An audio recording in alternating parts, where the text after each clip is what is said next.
How to get rid of crows.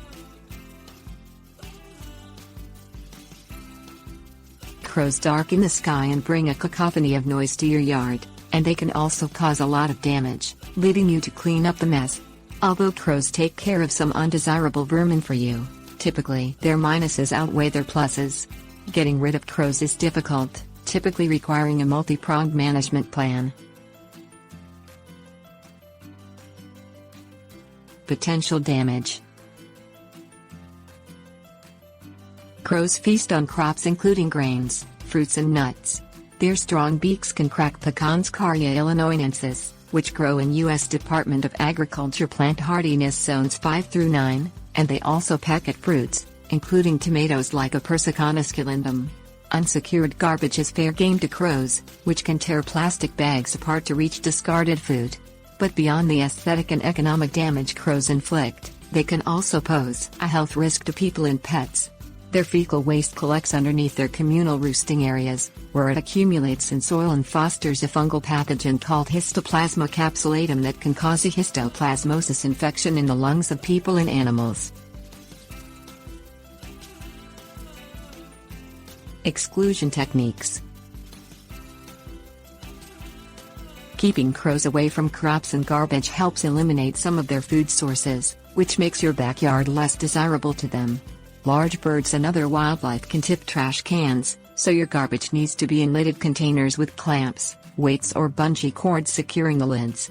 If tipping is a problem, use trash cans with handles through which you drive wooden or metal stakes that you drive into the ground.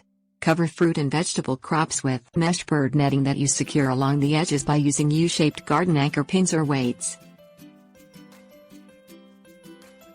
Scare tactics.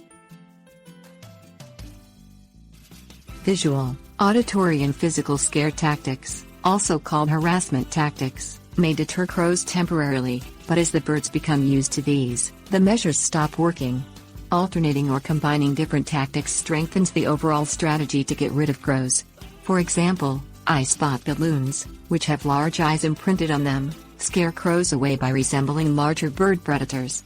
Several balloons in a communal crow roosting site are effective at driving crows away, although eventually the crows become desensitized to them, and they may return.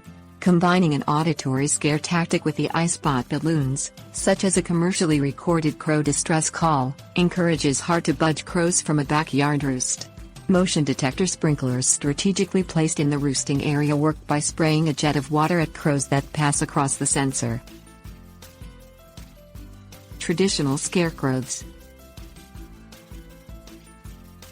As its name implies, a scarecrow is designed to get rid of crows.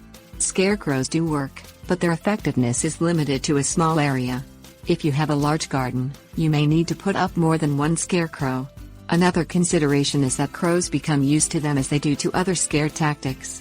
The more you can bring a scarecrow to life with movement and noise instead of using a still life effigy, the more effective it becomes. Attach reflective, foil strings or balloons to a scarecrow to create movement, and tie small bells or wind chimes to create noise. Moving the scarecrow to different places in your garden may also help keep the crows at bay.